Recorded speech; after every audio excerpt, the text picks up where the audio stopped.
Great good morning, everyone. It is a beautiful but sweltering Monday, June 23rd, 2025. This is the Bob Cordaro Show. I am he, broadcasting today from the United States of America. And I think Iran knows that. I think we proved it. And it's the place for the brave, like the veterans we honor today, but whom we lost this year. Charles Nathan Rena, Dixon City. Gary McNulty, Scranton. Paul Babe Falatko, Freeland. Nicholas Matisse, German. Bob Weaver, Bloomsburg. William Custis, Wilkes-Barre. We celebrate them today thanks to John Basiliga and his great companies. And we honor them for making us free. The United States of America, founded with a certain knowledge and understanding by our incredible, indispensable, irreplaceable founding fathers, that the government is not, shall not be, cannot be our parent, our guide, our direction, our salvation. Not any of these things, but is nothing more than the necessary evil we require to organize and protect society. The United States of America, the country where, for the first time in human history, freedom was declared to be an unalienable right granted to each individual by God. It was not something that could be parceled out to groups. Freedom could not be controlled by government or government officials.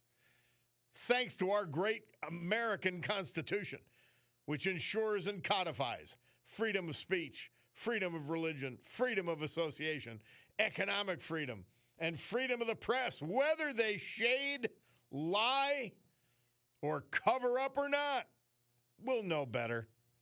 Now, armed with these freedoms, and only because we have them, a ragtag bunch of immigrants, rejects, and their progeny created the richest, most powerful, most culturally diverse and accepting nation ever to grace our planet Earth. America, the only place specifically invented and designed so that every American can live their life in the manner they choose, unlimited by their background, upbringing, race, color, or creed, unhindered by the government or those who would use government to control others for their own comfort, benefit, or power. This Bob Cordaro Show, well, it'll always be convincingly conservative, lovingly logical, proudly and passionately patriotic, and reliably right. And so, we gavel to order this meeting of the Club for Common Sense, promising that we will provide a sanctuary of sanity in a world that is, there's just so many insane people coming from so many directions. So that's what we're here for. Well, this Club for Common Sense is important. It's critical. Well, so we had some technical issues here. The Bulldog was fighting with the computer. I had a bunch of Democrat idiots saying idiotic things. You heard some of them. All of them didn't come through. And Nancy Pelosi talking about how George Bush was not protecting the border. Their duplicity, their hypocrisy, their lies, they literally have no end. And then I had a great piece by George Carlin, which we're going to, Bulldog, you got to get it going, and we got to play it the next hour or something, because it describes the Democrat Party of today just to a T. Just to a T. And temporarily, we don't have your texts, just so you know. So let's talk while we've got a couple of minutes about the issue of the day, and the amazing event of the weekend. That is our attack on Iran. Now, a lot of people question it. I do not. They've got the intelligence in the White House, both from Israel, which has tons of assets on the ground in Iran, And then we've got our own more technical capabilities. Now, Iran, let's discuss who they are. Since 1979, they have been run by, this is a country that has been run by, and brutally so, by the way, truly insane radical Islamists. Now, they have, and this is their statements, that, by the way, not mine, not American interpretations. They have said that they want to wipe Israel and the United States off the map. But what part of death to America don't you understand? That's what I would say to these idiot Democrats. Now, their effort, which was extreme and incredibly expensive and incredibly detailed, to obtain nuclear weaponry, was intended for it to be used. Not to have it for some sort of deterrence, but it was to be developed to be used. The core of the radical Shia Muslim leadership, the core of their ideology, is to bring about a worldwide calamity by obtaining and using the nuclear weapons that they were trying to develop. Using them. And thus bringing world war and conflagration in which the radical Muslim ideology would wipe out everything else. Specifically, though, Christians and Jews. And the United States, the great Satan, and Satan Jr., Israel. That's what they've said. That's what they've declared. That's what they said over and over again. So the idiocy of previous presidencies in appeasing, giving them money that had been rightfully frozen since these savages took over that country. Now, the IAEA, international agency that's designed to figure out, well, where are we on nuclear proliferation? This is out of the UN. They said they're very close. Israel said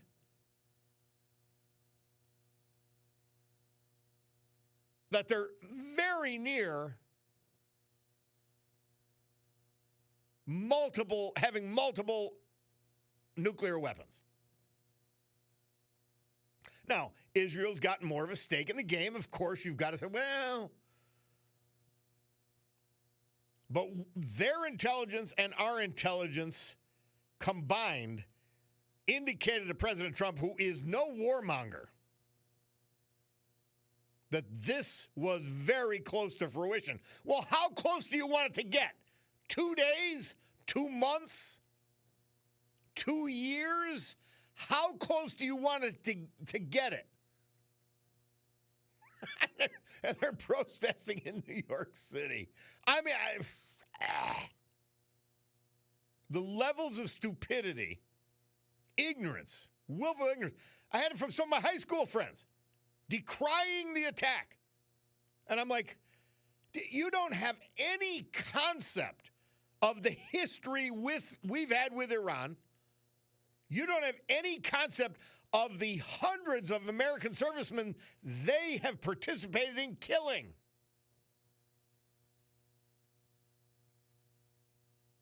No concept, no clue. I mean, I know the Democrat solution would have been, oh, let's give them another $200 billion. Then they'll surely behave. When everything they were allowed to have before Midnight Hammer dropped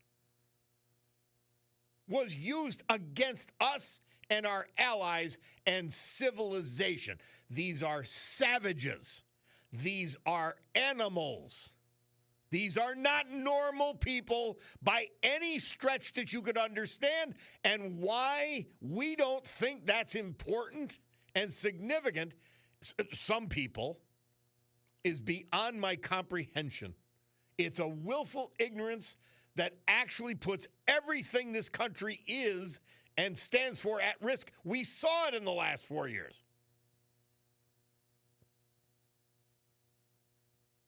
We'll talk about the possible consequences of this attack when we come back. It's the Bob Cordaro Show.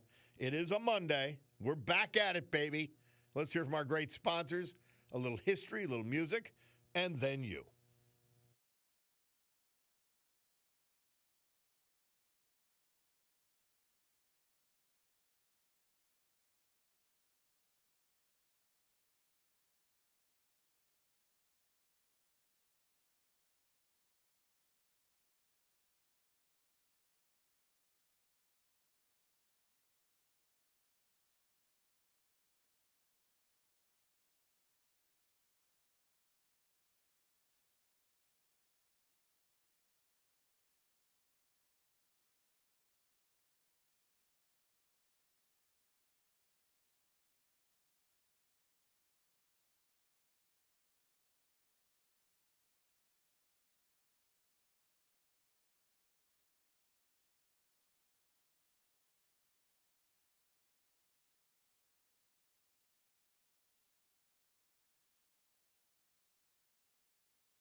Never knew that was Bobby Darin. I always say it every time the song comes up.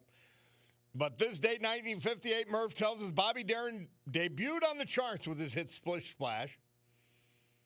And, of course, before that, the inimitable President Harry S. Truman. The Senate and the House overrode his veto of the Taft-Hartley Act. They were Republican, both the Senate and the House at that time. And it was designed to limit the power of organized labor. Well, Truman admitted it. They went a little overboard, but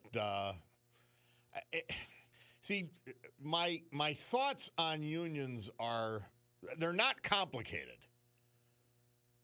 but I look completely differently at a union which represents private individuals versus unions which represent government employees.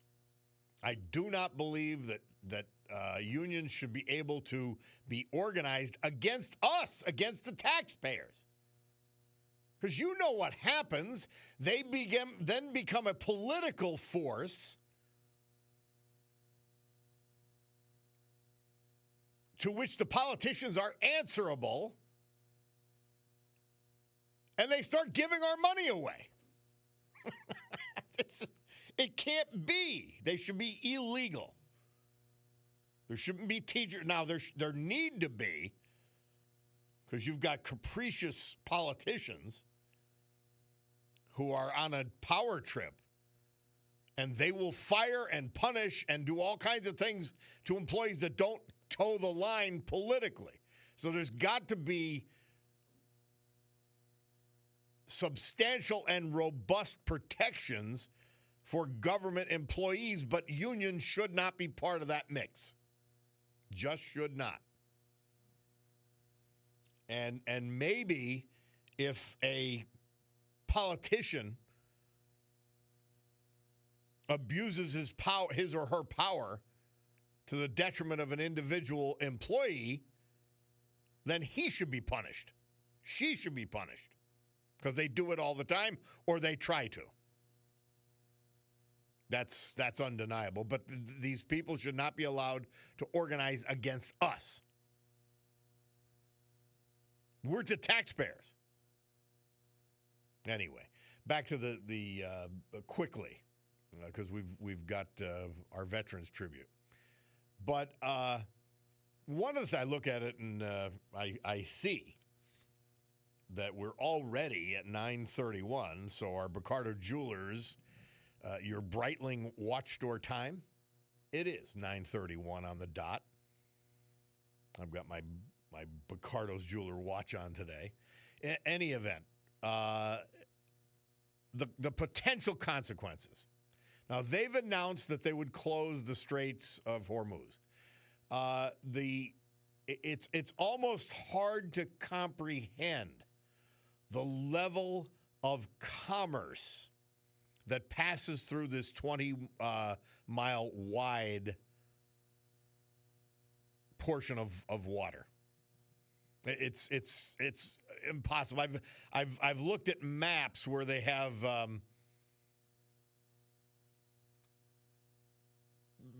lights indicating the heat from various ships. It's staggering. Now, but I'll say two things. They have no navy of consequence, meaning Iran. And we've got substantial naval assets there. We anticipated them trying to do this or saying they were going to do this. I'm not overly concerned on it. And by the way, it's easy for me. I'm sitting here in a quiet or comfortable air-conditioned studio. I'm not out there, but I have full confidence in our naval assets that Trump has arrayed in the region from preventing any blockage, short of a suicidal blockage. I mean, they'd have to be self-detonating them. And remember the other part.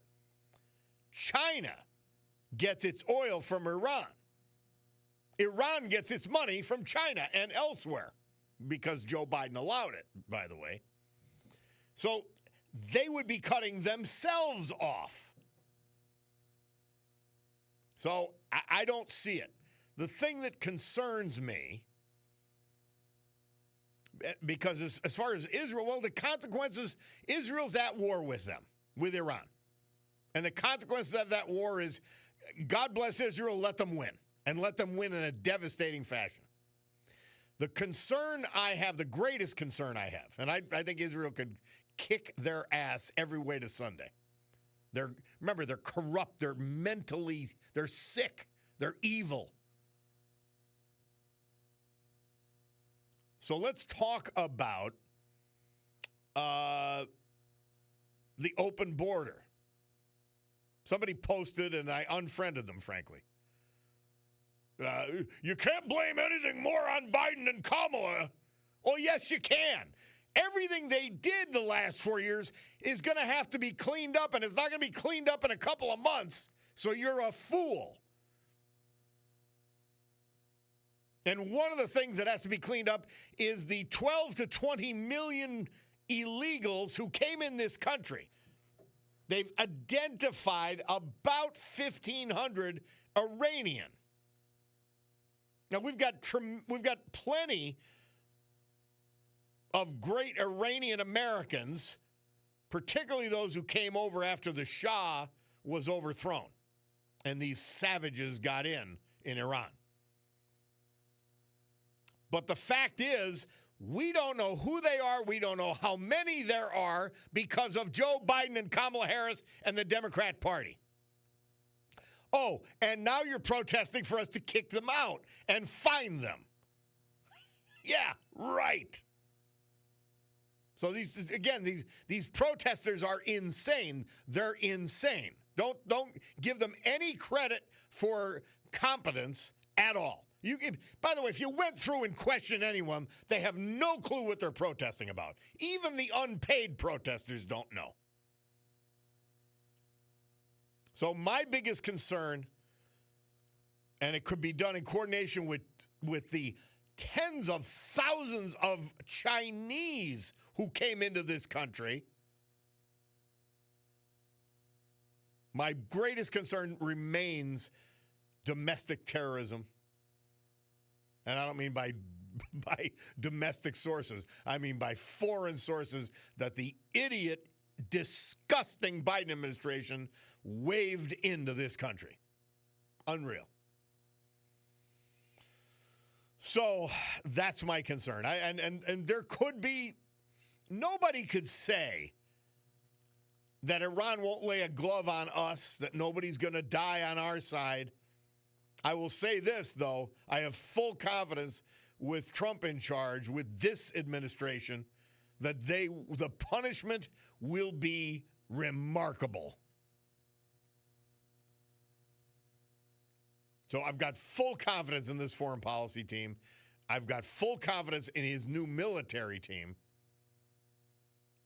And that gives me some consolation for what may come. But a necessary operation, if not now, when? When were you going to wait? Till they had the bombs? Please tell me when you were going to wait until. Till they detonated the first one in Israel? And they were trying to achieve intercontinental ballistic missile capabilities. And who do you think they were going to fire those at? Yeah, to another continent, like North America.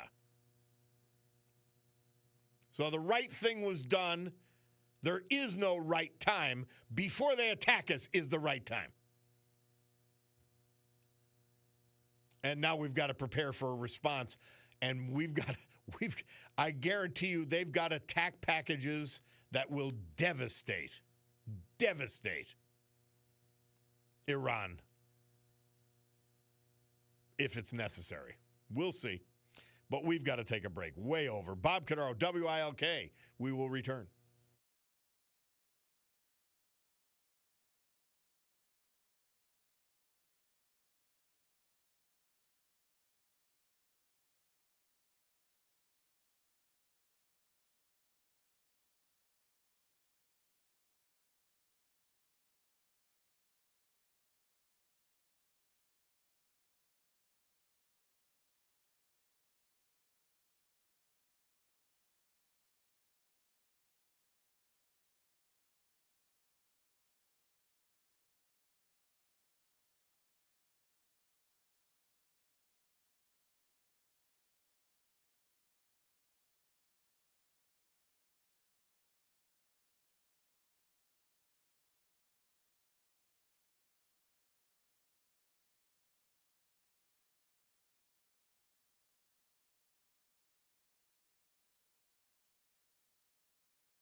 Our Veterans Today brought to you by John Basiliga. Basiliga Hospitality. A Terra 519. It's open, man. Cutie and I got to go there on Saturday. It was so cool and comfortable there, I didn't want to leave. And everything going on, but it's open for fine dining tonight at Terra 519. Charles Rena. He was only 53 when we lost him May 6th. He was from Dixon City. He had a battle with ARDS. Married to the former Sandra Rafferty. The couple would have celebrated their 30th anniversary this year. Charles Rena was born in Scranton. Graduated from Bishop Hannon High School and enlisted in the U.S. Army. He went on to become the owner and operator of Sonic Sounds. He loved creating and installing entertainment systems and vehicles, especially unique ones. Family points out upon his passing, Chuck gave the gift of sight to organ recipients. He loved being outdoor, period. Fishing, hunting.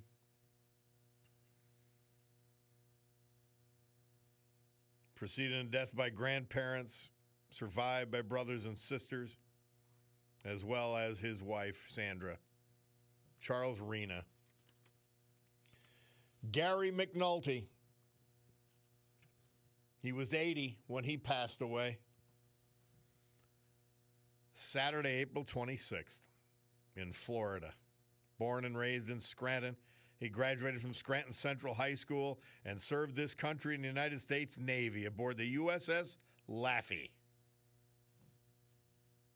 During his recovery from an auto accident, he met his future wife, the late Sarah Jane Sally Jordan, who was his nurse at the time. Gary was known for his wonderful sense of humor, his booming radio voice, and his infectious smile. He had a career in radio advertising in Glen Falls, New York, and later as a marine salesman in Lake George, New York. Survived by his brother, Bing McNulty of Clark Summit, his daughters, Kelly and Aaron, cherished grandchildren, and many others. Gary McNulty. Our great veterans this hour brought to you by John Basiliga and Basiliga Hospitality. The place to be last weekend and the place to dine tonight. A Terra 519.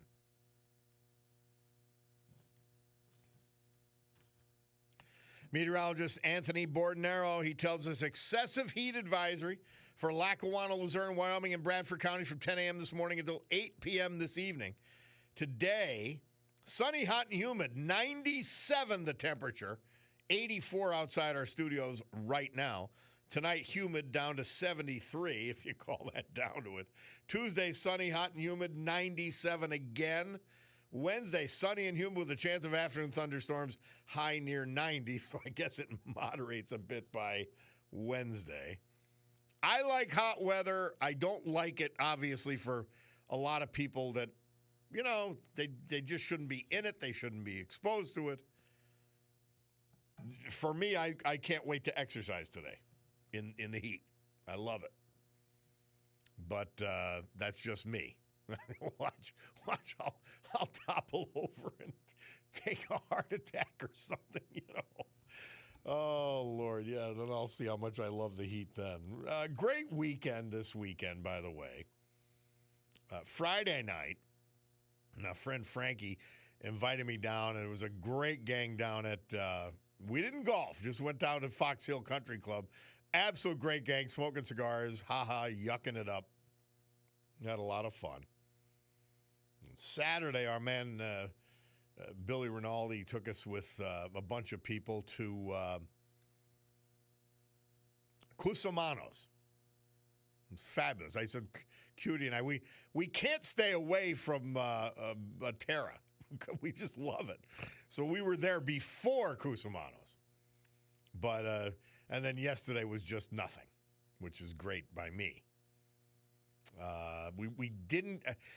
The rain in the morning, I don't know about you guys, it threw us off. I remember saying on the weather report on Friday, I said, do you notice something that's missing from the weather report? No rain. So I don't understand. We all of a sudden got rain. And it was big time rain. So it threw me off from the Bucktown Festival. The whole day was messed up. So we had plans, and we're going to be outside.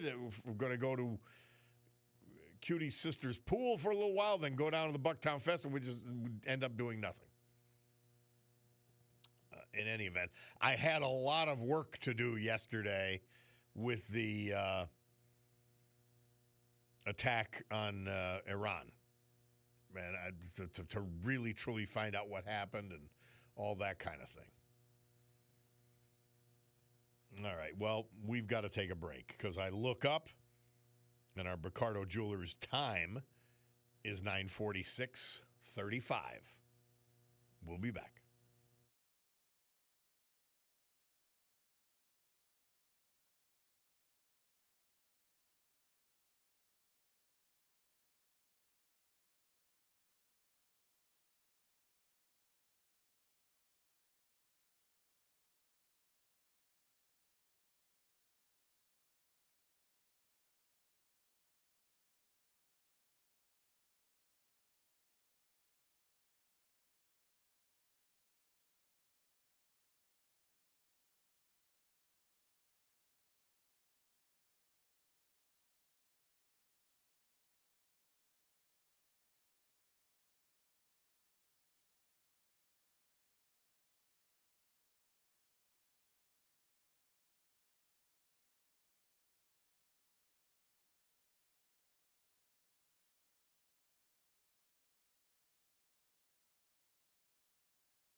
Smokey Robinson and the Miracles. Murph says this date, 1965, they released their hit, The Tracks of My Tears. Bob Cordaro back with you on the program, and you heard mostly H.R. Haldeman there. Stupid Nixon tapes. It's just, you think about, I know they would be great for history, and they are great for history, but they were the downfall of his presidency. And I remember a guy named Alexander Butterworth just sort of casually revealing the existence of a tape recording system in the White House. Voice activated, pretty high tech for 1970s. But that's H.R. Haldeman talking very frankly about how they were going to try to use the CIA or the FBI to obstruct things. This is fascinating. National security. Oh, Lord. Yes, it was done before, Richard, but you got caught. So there it is. Bunch of great texts I want to get to. By the way, John Fetterman, he's the sole Democrat to come out in favor of this Iranian strike.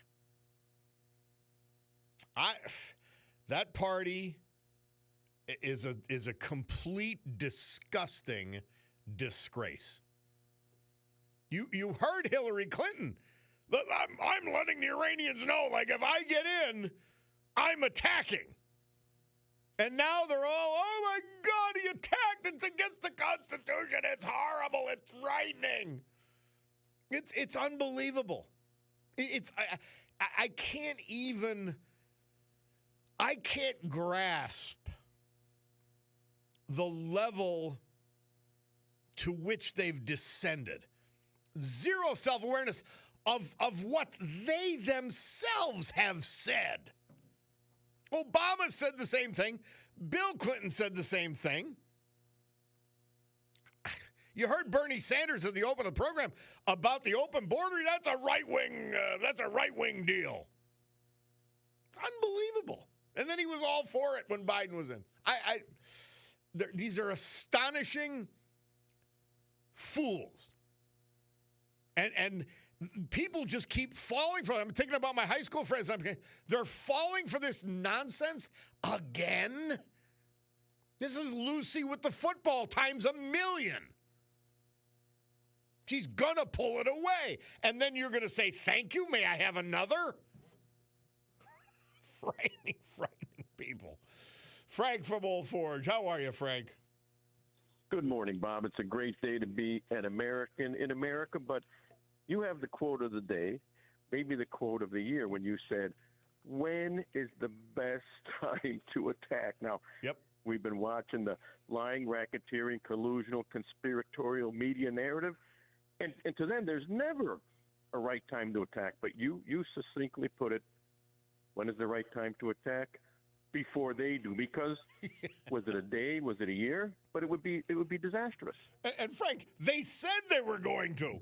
They didn't. It's not like we're leaving. Oh, the Iranians might attack. There's no might. They said they were going to. Bob, every day paid protesters in Iran, right?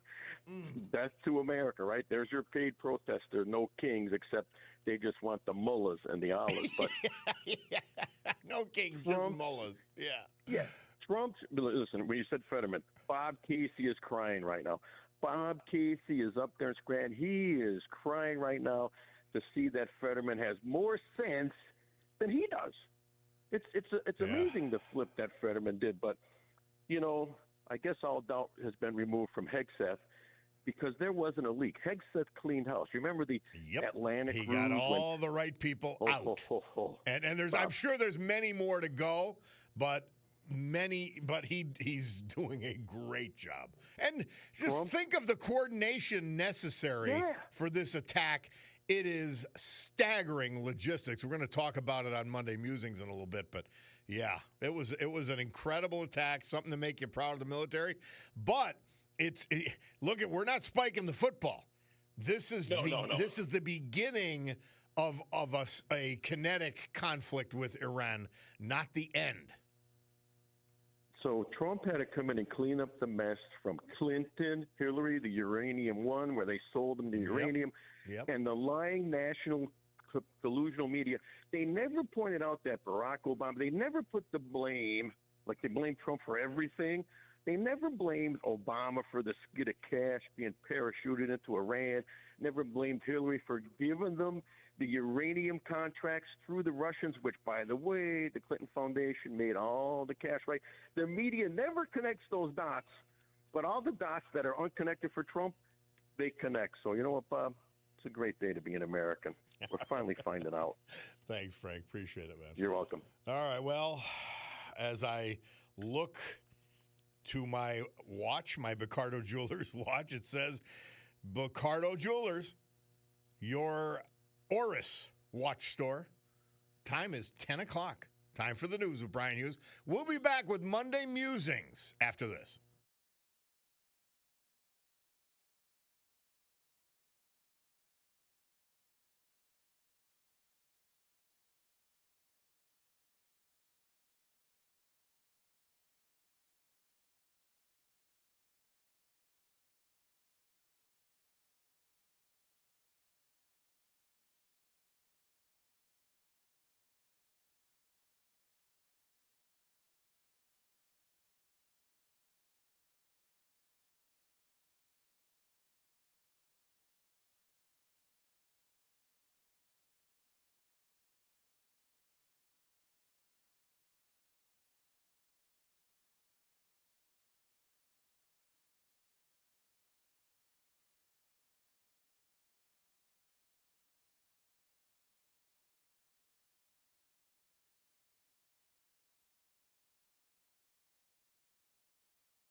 Great good morning, everyone. Your Cordaro Jewelers, the watch store. The watch store time, 10:09 a.m. here in the great Northeast. This beautiful but sweltering Monday, June 23rd, 2025. This is the Bob Cordaro Show.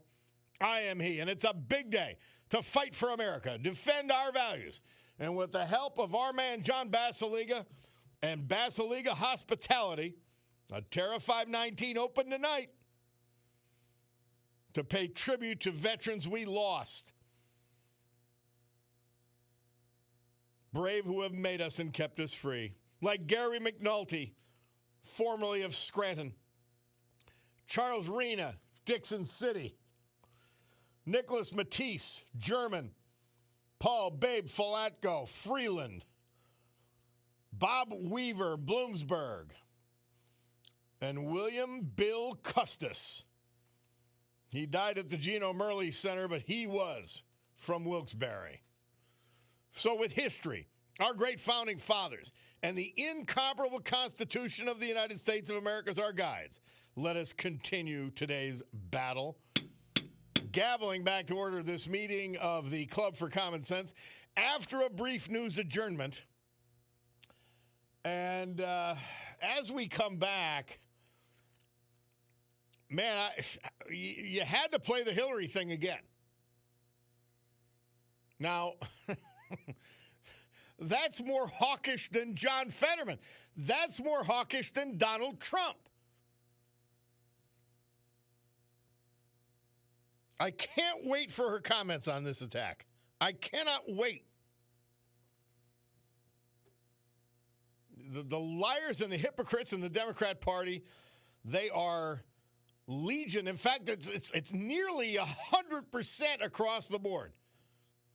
John Fetterman, the sole standout in that process, which is incredible.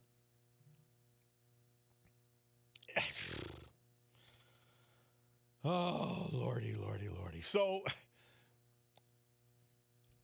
Donald Trump's targeted attack to make sure that they would have to be set back.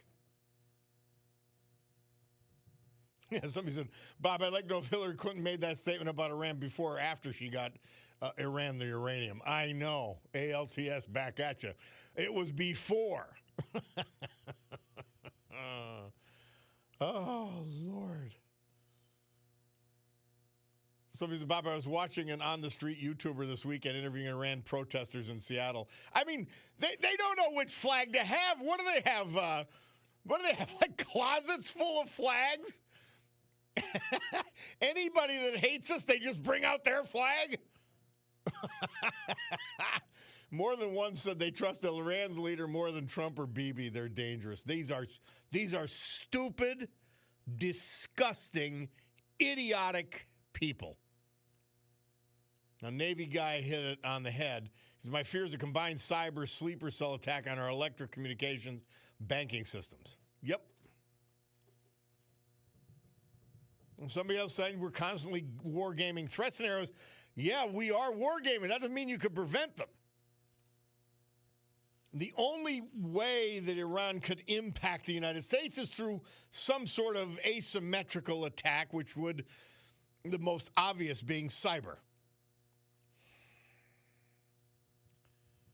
But, yeah, I said 1,500 Iranians that we know of led into this country, tens of thousands of red Chinese into this country by Biden. And somebody asked the question, how many did it take to do 9/11, right? Scary. The breathtaking stupidity of the Democrat Party and their establishment is beyond comprehension. Well, whenever I talk about something like that, I got to talk about something good. And that would be Monday Musings with our guy, John Perillo, a Naval Academy grad, combat veteran. He's back. John Perillo, welcome back to the program. How are you, my man? It's good to be here. I'm a little cooler than you are, apparently. So our heat passed last night at about midnight, 1 a.m. So to your listeners out there, it will pass, I promise. It's just got to get going. Yeah. Bob and I were talking.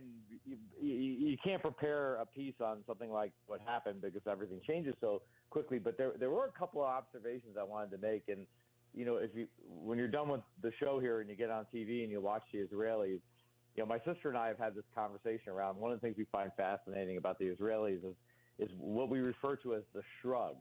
Right. And when you're in the military overseas, you kind of get this fatalism, if you will. I don't know how to describe it, but it's, if some random bomb could take you out, the first couple of times you hear warnings, you get all concerned. But about the 50th time, you kind of shrug. Right. And there's an old Jewish quip that we enjoy that goes something like, they tried to kill us. They missed. Let's eat. Right. And if you watch the Israelis as they talk sounds about, more Italian than Jewish, but that's good. Yeah, there's a fair amount of Italian in that too. But I thought it was, if you watch the Israeli, there's a general talking about, what would happen if the U.S. didn't get involved, and he gets kind of like, okay, yeah, well, we'll figure it out, right? I mean, I thought, I just watched that next time you watch the news. The other I thought was interesting, Bob and I were discussing was, just a few thoughts, and that the war absolutely does matter to us in the U.S. I think there's a group of people out there saying, hey, why are we involved? But the list of attacks by Iran and its proxies on our allies is very, very long, to say nothing of the direct attacks on the U.S. personnel in the region. Hundreds of dead military from Iran and their proxies. Yes. Hundreds. Yes, absolutely. So I think got to keep that one in mind too. The other thought that just kind of came to mind was that while 10/7, the attacks on Israel were an absolute debacle for the Israelis. Their intel, their sense of security, the loss of their citizens in these most despicable executions possible. The aftermath of that attack has been an absolute debacle for Iran. And somebody remarked that 10/7 was Israel's 9/11, and I don't think that's the right analogy. 10/7 was more like Israel's Pearl Harbor. Yes. It was vicious. It was horrible. But it was a strategic blunder by the Iranians. Because you have to think about it. Gaza and Hamas are in ruins. The Gazans themselves are calling for an end to Hamas, which won't happen, but that's a topic for another time.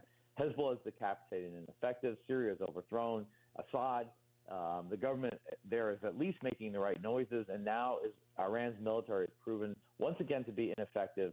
And most of their nuclear capability is gone. Most. We can talk about that later. Yeah. So John Prolick, just a quick question, or comment maybe, interjection. They've been decapitated too. Their military's been decapitated. Yes. Completely. And that's another. There's so many interesting things that are going on right now. I think, and to Bob's point, for those who are arguing about getting bogged down there. I think they're describing a bit of a false choice. The choice wasn't between the U.S. doing nothing and us invading. It was between us helping the Israelis destroy the Iranian nuclear threat and doing nothing. Once the nuclear threat is gone and the earth is salted so it doesn't grow back, the mullahs can chant death to America till they're blue in the face, and I don't give a rat's hind end, right? The threat of a denuclearized Iran is still out there, as Bob talked about, cyber and these other things. But if we keep maximum pressure sanctions in place, and assuming that we continue to produce oil, it's really manageable. So Bob mentioned earlier late in the last and by hour the way, nobody with a brain doubts that before Saturday night's strike, that if the Iranians could kill 3,000 Americans, 3 million Americans, 30 million Americans, 300 million Americans, that they would even hesitate. So nothing has changed. Right. But if you eliminate the method by which they can do that, I think Bob's on the right track, right? So, and then there's the question of what happens in Iran with this decapitation strike. So one of the things, if you listen carefully to what's being hit, the Israelis have probably killed fewer Iranian citizens than the Iranians killed, right? And they were very careful about their targets to make sure that they were military police, they were all these regime type targets. They have not attacked Tehran. And oh, by the way, I think I criticize Trump a lot, but I do think he was absolutely right in putting out his tweet to tell the people to leave Tehran, because what that did was it was proving to the people in Iran that we're not after them. So by actions more than by just the words, right? We told them what was happening. They left. We attacked, and which again is another interesting point because if one of the reasons why the Israelis, even though they're suffering under these attacks, have experienced kind of few casualties is because they have bomb shelters and they train for civil defense. What's interesting is that the Iranians do not. And the reason why they don't have bomb shelters is because they're a death cult, right? If it's kind of hard to talk about how much you love death and while you're building a bomb shelter. So there was this odd dichotomy where the Khomeini but their leaders have them. You know what? That's a point that's not lost on the population. Yeah. Right. So that's a very important point, right? So think about it. You have in Iran the population of Tehran leaving because in part because Trump warned them to leave, and in part because they don't buy into the death cult of their leadership. Just that's an important point just to keep in mind as you see what's going on there, and the way the Israelis have been very careful in their strikes. So John Perillo, we're gonna take a break. I want to finish on this note to the listeners. Iran is not a government. It's a death cult posing as one. Just remember that. We'll take a break. It's the Bob Cordaro Show. We'll be back with John Perillo. Monday Musings. More of that after this.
So that's 1972, Title IX. And along comes the Biden administration and says, oh, women's sports, the law governing women's sports in college, whoa, that also includes men. Insanity on every level.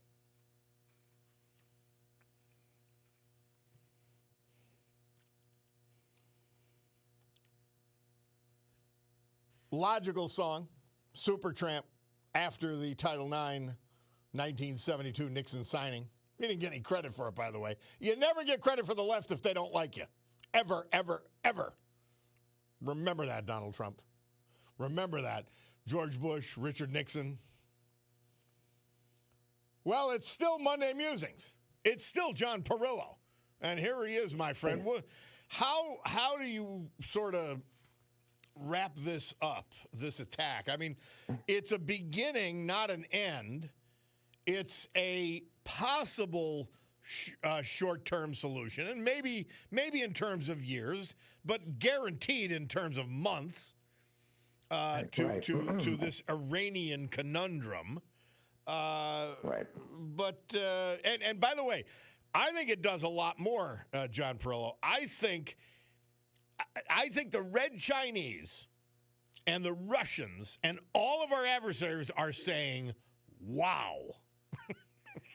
Well, you really hit on a couple of things there. A couple of things. One, like you said, the bigger problem for us is China, and closing the Straits of Hormuz, which they've threatened and actually voted for, I think, in their parliament, is actually a bigger threat to China than it is to the U.S. So that'll be interesting to watch. I should also point out it's odd that the timing, Putin offering to negotiate with Ukraine, once again to your listeners out there, we were right about that conflict as well. Once you show that you're willing to arm and help out your allies, the bullies tend to slink away. So that's fascinating. But one other thing to watch about the Russians in particular is that there is one remaining Iranian nuclear power plant that is still operating, Bushehr. And the reason why that's operating is because it was operating. And you can't bomb an operating nuclear power plant without all kinds of really bad things happening. And the issue is that they enrich uranium to about 4% to run it, which is far below like the 90% you need to make a weapon. But the process to enrich to 4% is the exact same process you use to enrich to 90%. So that's still out there. Right, so we're going to, and at about Thursday, the news kind of ignored it, but Vladimir Putin, who is an ally, by the way, of Tehran, said he'd reached an agreement with the Israeli government that guarantees the safety of hundreds of Russian nuclear experts who are currently working at this Bushehr plant, about 200 of them now. And, and after the agreement, Putin says that may be 600. That's kind of a big error, right? You got to have one or the other. So watch what goes on with that power plant, because I think, one, the Russians are on the ground in that plant, and we haven't attacked it. So we got to figure out, there's going to be a very interesting diplomatic to and fro of what happens to that plant. And I don't doubt for a second that the Israelis have a way of handling it. Well, there was a lot of talk of Iranian planes flying to Russia, and that's what I assumed most of that traffic was. Probably that and their own scientists, because remember that the Israelis meaning were knocking off Russian scientists, Russians and Iranians, right? Because at the end of the day, the brain trust is the most important thing. Because you can rebuild things, but you can't rebuild the knowledge. So probably what was happening was the taking away of both Russian and Iranian scientists. Probably, I don't know that. Right? And the other thing I did want to cover really quickly is there's some misinformation out there about the presidential authority, and I'm not going to comment on whether I think the president was within his rights. I just want to be careful that there are two different things that we need to think about. The first is that the Constitution vests the power to declare war in Congress. There is, however, what happened after that was that presidents, and I'm starting with Jefferson, ignored that, and so this is not a new precedent. But after Nixon, if you recall from a couple of Monday Musings ago, there was a move to change that, and so they passed the War Powers Resolution, which gave the president only the authority to do something for 30 days if the threat was imminent to the United States or its territorial possession or its armed forces. So that came out after Nixon. But then after that, there was the authorization to use military force, which was after 9/11, and it said that the president was authorized to use all necessary and appropriate force against those nations, organizations, or people that he determined planned, authorized, or committed or aided terrorist attacks that occurred during September 11th, or harbored them, or there's a series of that goes on after that. And so that was very nebulous, right? The first one was really designed to restrict people after Nixon, presidents after Nixon. That's kind of specific. But after that, you have this authorization of the use of military force, which is kind of nebulous. So both of those are out there. And so the caterwauling that you're hearing in Congress is mostly around the first one, which really was superseded by the second one. Well, then there was another one. Our man Gary Duncan sent it to me. April 1st, 2011, authority to use military force in Libya. It was a memorandum of opinion from the Attorney General. So this is the legal precedent is substantial. Yeah, the precedent is absolutely substantial. The wisdom of it we can argue, but my point would be to your listeners out there who are hearing that the president doesn't have the authority to do that, and they're citing, as I would cite, the Constitution. I will tell you that every president since Jefferson has ignored that. So as Bob said, there's a lot of precedent around the presidents taking that authority within themselves. So just keep that in mind as you're listening to the news and you're hearing, and again, I'm with you. I give Fetterman a lot of credit for being one of the few people who said, hey, look, this is not, this is something we needed to do. I thought that was interesting. Well, John Perillo, as we wrap up here, I want to ask you, maybe we could get into some of the details of the attack in a future Monday Musings or at another time on the program. To the extent that I can get them, I would love to do that. I will tell you that even Hegseth was pretty careful not to say a lot of things because we might need that in the future. Yeah, so I can give you the generals, but most of it is still pretty closely held. So for your listeners, suffice to say that's an extraordinary operation. All right. Well, I don't want you taken out in handcuffs while you're doing a Monday Musings. Thank you, Bob. I appreciate that. John Perillo, Monday Musings. Thank you, my man. Yeah. Thank you, guys. You guys take care out there. Have a great week. Okay. Cordaro Jewelers, your watch store. Time is 10:32. We'll be back.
Our veterans this hour and every hour, this day and every day.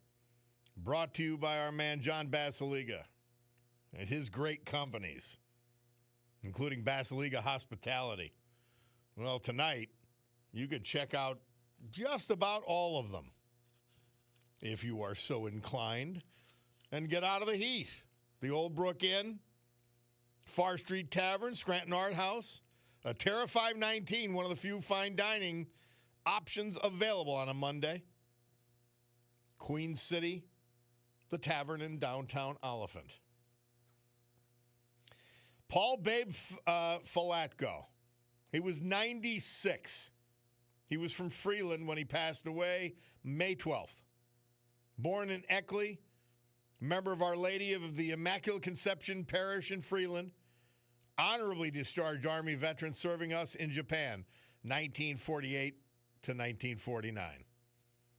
He retired as supervisor for Tobyhanna Army Depot. He loved baseball. He played it, including in the minor leagues, signing a contract after his discharge with the San Angelo Colts.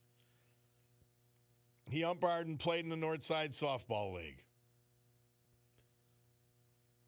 His daughter, Julie Thompson, preceded him in death, tragically. Surviving are his wife of 73 years, the former Dolores Gorski, his sons, 7 grandchildren, 5 great-grandchildren, and many other family members. Paul Babe Falatko. Nicholas Matisse. We lost him May 12th. He was from German. He was 99 at his passing. He was born in German. Preceded in death by his 3 siblings. And sadly, his beloved wife of 54 years, Dorothy Ann Nicholas. Dorothy Ann. Loving husband and father to 7 children, 21 grandchildren, 7 great-grandchildren. He survived by his family as well as Irene Kaufman, who became a cherished friend later in life. After graduating from German high school, he served us in the United States Navy at the end of World War II before continuing his education at Penn State University. He graduated there with a BS in both chemistry and dairy science. Post-university, Nicholas worked at Matisse Brothers Dairy, which he co-owned. He then became a salesperson for D&L Supply, later known as Penn Paper. He was an active member of St. Michael's Parish in German. And he was a member of everything. Meals on Wheels, Kiwanis Club, Carbondale Library Board, Boy Scouts, chairman of the German Shade Tree Commission. In his own words, he loved Dorothy Ann, he loved scouting, and he loved his family. Nicholas Matisse. Our great veterans this hour brought to you by John Basiliga and his great hospitality group. From our weather, from our meteorologist, Anthony Bordenero, excessive heat advisory for Lackawanna, Luzerne, Wyoming, and Bradford counties from 10 a.m. this morning until 8 o'clock this evening. That's what Channel 16 is telling us. Today, sunny, hot, and humid, 97. Tonight, humid, 73. Tuesday, sunny, hot, and humid, 97. Wednesday, sunny and humid with chance of afternoon thunderstorms. And it'll be near 90. So, John, I always follow the weather in Denver, Colorado, partly because my son lives in Denver, but John's a couple hours away from there, and it usually comes to us next. You know what I mean? Like 2 days later. By the way, somebody says, Bob, please keep replaying Hillary, plus anyone else that you can. Well, I'm waiting for Hillary to rear her ugly head and comment on this attack. I can't wait. I'm telling you.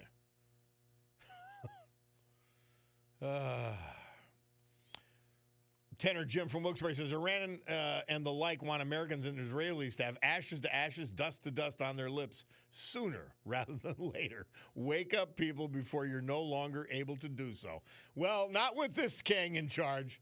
Not with Donald Trump in charge. Let's go to Bill from Pittston. Hey, Bill, thanks for your patience, my man. Bill, do we have you? Hey, it's always worth it. You're here. Hey, you hear what Talib did? She was so distraught she ripped out every hair on her upper lip. The mustache is gone. And they asked Joe Biden what he thought of this historic strike. He said, I get 2 scoops of ice cream tonight. And I said, that's it? He goes, what could be better than 2 scoops of ice cream? Thank you, Mr. President. Yeah, anyway, I called Thomas Massey's office. Bill, I don't like that guy. Bill, I have a saying around here, and I tell the Bulldog all the time, I do the jokes, okay? Oh, okay. I surrender. Go ahead, though, man. Yeah, Massey, I called him several times, and I actually got a hold of one of his aides, and I said, I think he is an obstructionist. I think he's to the extreme where his dogma interferes with logic and the will of the people. And then I said, the only comparable person in the Democrat Party is Governor Walz of Minnesota, and they hung up on me. Well, I was saying last week, maybe even in response to you, but I was saying just overall, I said, I get Rand Paul. Now, it's not just because I like him, but he's had principled stands and he holds to them. Massey, I just think, is a fool. I don't get it. Like Marjorie Taylor Greene, she had concerns. She went to the White House. They addressed them or at least dealt with them. And she has not been overly critical of the attack. I don't know where the hell Massey comes from. I want him to primary him and get him out of there. That's what Trump's saying. He said he's going to work against them. He wants them out. What do you need that in such a small advantage the Republicans have in the House? You can't have a fool like that running around. He doesn't even vote with the president anyway. There's no loss there. I know, sponsoring bills with Ro Khanna. Oh my God! I mean, he's a disgrace. He really is. I'm happy you called his office. Good for you, Bill. Always a pleasure to talk to you, Bob. Mine too. Thank you, Bill. Appreciate it. Let's get, he's got a theme song, so we've got to play it. And he always comes from someplace I don't expect. Larry from Plymouth. How are you, Larry? Pretty good, Bob. Pretty good, Bob. All right. Wow. I'll tell you why, Bob. Go ahead. Haven't had a beer in 7 days. Okay. I thought you said you were going back to it. No, I did, but this is it. I'm done. Okay. And here's the thing, Bob. 5.5 days, no food. Now, that's good for you. It actually is. It's very. My mind is as clear as a bell, Bob. I turned into a damn workaholic. I used to be so sluggish before. I'm busy from 6 o'clock in the morning till night. Oh, that's it does wonders, and people say, "Oh, you kill yourself." No, you won't. It cleans your body, Bob. I agree. That I agree. It really does. I haven't had the willpower lately to do it, but yeah, I agree. Well, the first 3 days are hard. Back in the 70s, I was on a 10-day fast. Were you in prison? Yeah, I was working in a shoe factory. Okay. But Bob, you know how all this trouble in Iran started? You know who's responsible for that? Go ahead. Think. No, we don't play. We don't play Socratic method here. You just we're not playing the match game or anything. Okay. Yeah, you just tell me what you think. The stinking peanut farmer. He caused it all. When the Shah needed help, he didn't give him the help. That crumb, I'll tell you what, Bob, I'll say it again. I didn't attend his funeral, but I sent a nice letter saying I approved of it. The world is better off without people like him. He was a horrible president. He was a crummy person, too. But let me say this. I don't know if anything would have thwarted what was the will of a radical group of people. But, yeah, the Shah was a fool, and he was a brutal dictator. Yeah, but Bob, here's what, unfortunately, he was replaced with worse. Okay, but here's what I want to say, Bob. Go ahead. He had to be cruel because you know why? People will call me prejudiced, which I am. Those people over there are living in the Stone Age. You have to be cruel. That's the only way you can control them. Well, they had a highly educated middle class.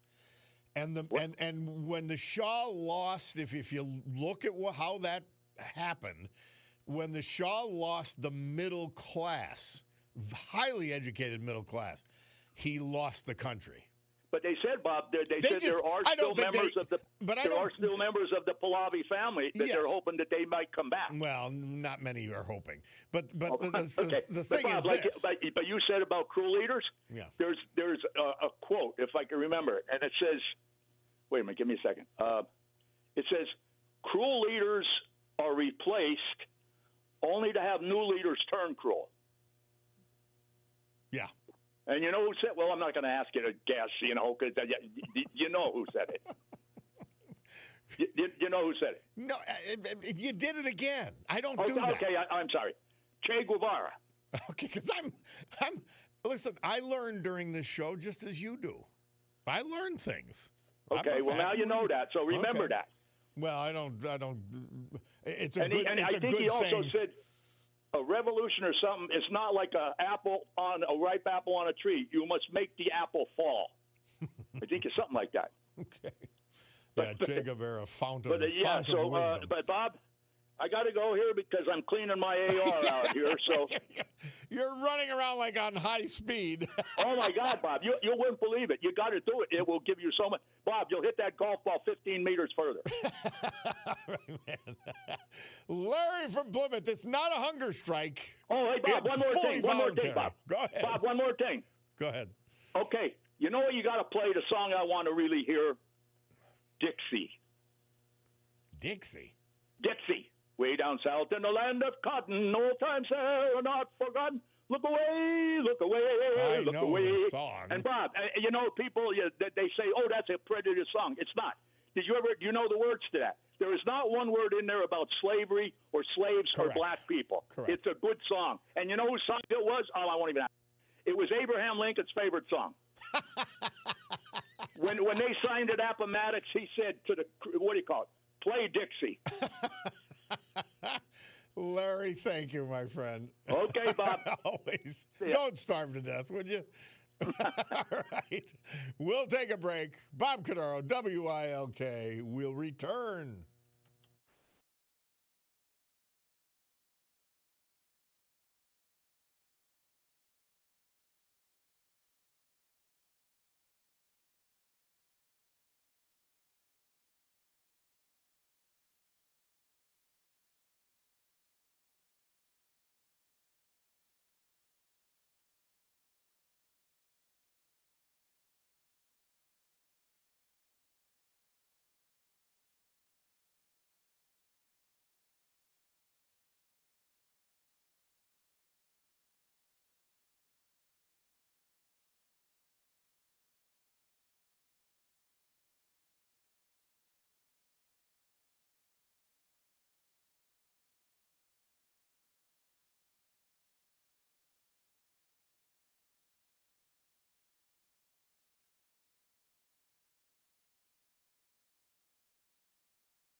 sadly, it demonstrates and epitomizes the leadership of the Democrat Party. Chain of fools.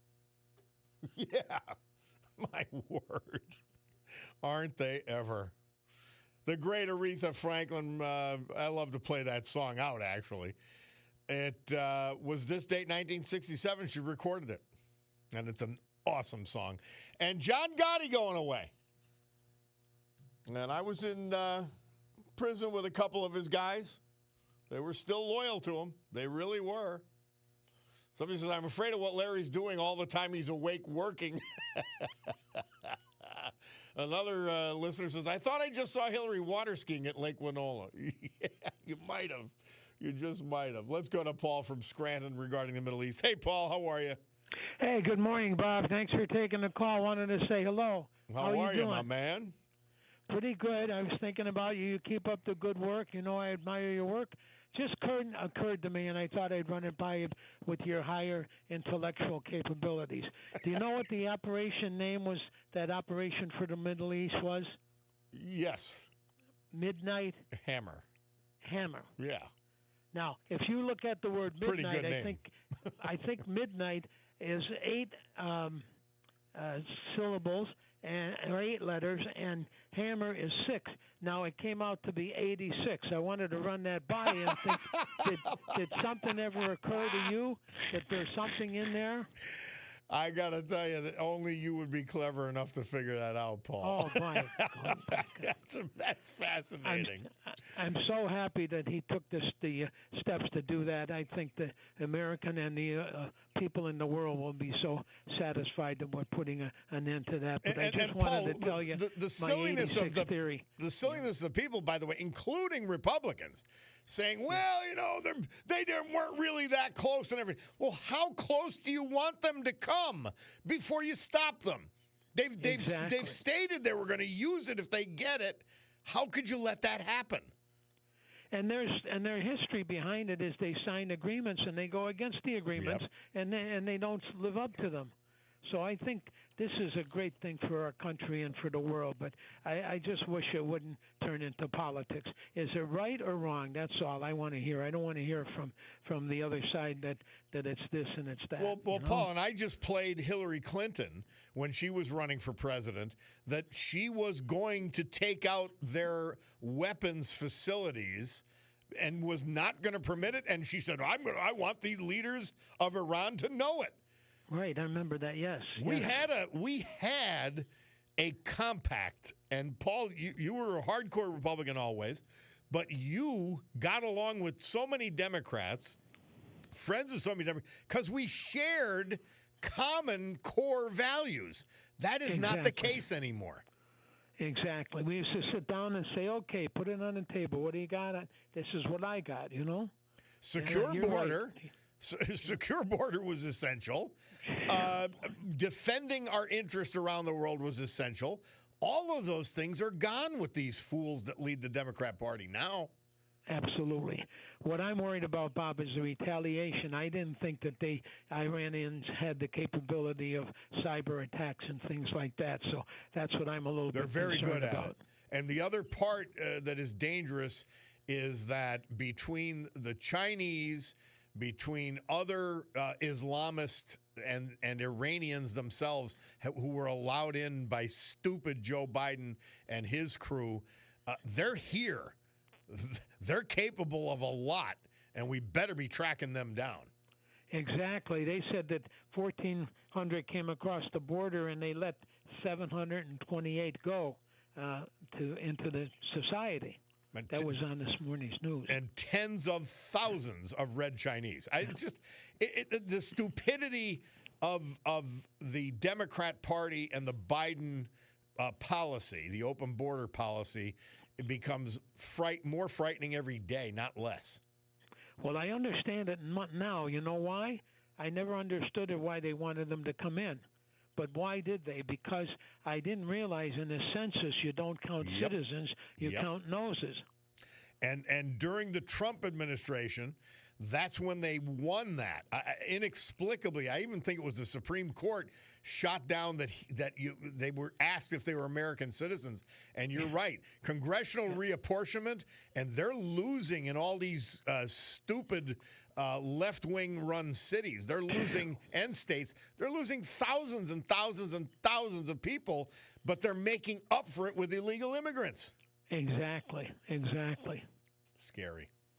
It's terrible, but keep up the good work. I won't take you, and keep up the honoring our veterans. God bless them. Always a pleasure to hear from you, Paul. Thank you, Have a good day. God bless you. Appreciate Bye. it.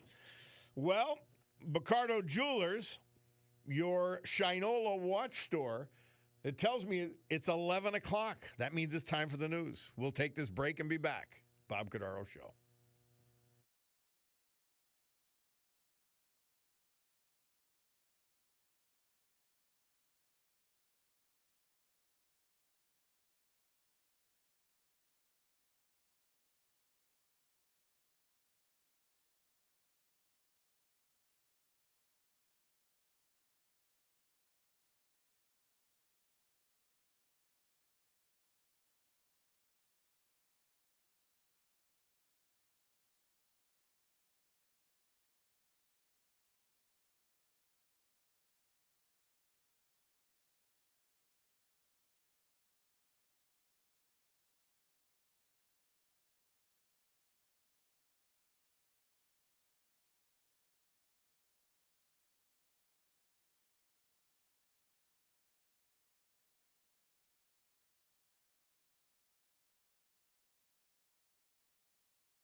Great good morning, everyone. 11:08 a.m. here in the great Northeast. That is your Cordaro Jewelers, your Breitling, Oris, Longines, Michelle, Shinola, Luminox, and Swiss Army Watch Store time. It's a big day to fight for America, defend our values, and honor the brave who have made us and kept us free. People like the veterans we honor today and celebrate thanks to John Basiliga and Basiliga Hospitality. People like Nicholas Matisse, German, Paul Babe Falatko, Freeland, Gary McNulty, Scranton, Leda, Florida, Charles Rena, Dixon City, Bob Weaver, Bloomsburg, and William Bill Custis, Wilkes-Barre. So with history, our great founding fathers, and the incomparable Constitution of the United States of America as our guides, let us continue today's battle. Gaveling back to order this meeting of the Club for Common Sense, well, you heard it. We didn't forget, thanks to David DeCosmo, it is the, 53rd anniversary of the tragedy that we call the Agnes flood. And he is with us now. Our man, David DeCosmo, you can tell with his Henry Mancini theme song, he is with us. David DeCosmo, welcome back to the Bob Cordaro Show. Thank you, Bob. With that montage and the Agnes flood that you opened the hour with, I wasn't sure if it was the flood or if it was Jaws. Yeah, that was. It gave you that dark feeling, and man, it was a tragedy. And David DeCosmo, you were in the middle of it. WILK was the center of what happened in terms of getting information to the public, Bob. I was the news director there at the time, and I had gone to the courthouse because we had a two-way radio linking WILK with Luzerne County Civil Defense. My thought was, rather than calling them on the phone and bothering them for new information, I'd go over and call back a report on the radio. What I didn't know was that Civil Defense is primarily made up of volunteers. There was, of course, a staff as well. But when it came to volunteers, they were empty one spot. That was the public information officer, and I was literally drafted as the public information officer. They eventually set up a network of 13 area radio stations that broadcast flood information once an hour for a couple of weeks there. Of course, we lost at least three of the stations, including WILK. You remember WILK was at that time on Franklin Street in Wilkes-Barre. The other end of the block was the Sterling Hotel. WBRE Radio was there. And around the corner on Union Street was WBAX Radio. Down the line, the transmitter for WNAK was right along the river. So, one by one, we lost several of the stations, but the others were able to stay together and provide legitimate information, which I attribute today to the fact that Agnes, which was at the time the worst natural disaster to hit the United States, as a matter of fact, nationwide, 128 people died because of Agnes. But in our area, the hardest hit area, the latest figures I could come up with showed that 6 died. I'd always thought it was 3, but the official record shows 6. And at least 2, if not 3 of those were rescue workers.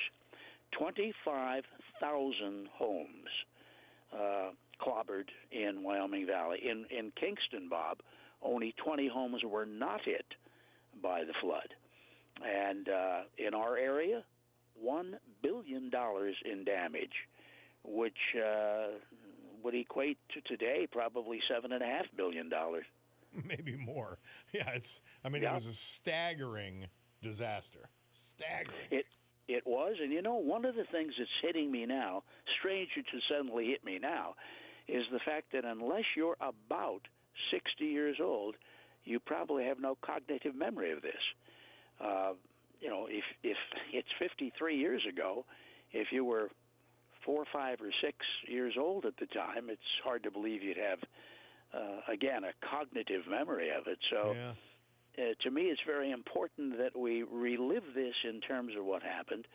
Several movies were made about it, one locally and on the 50th anniversary.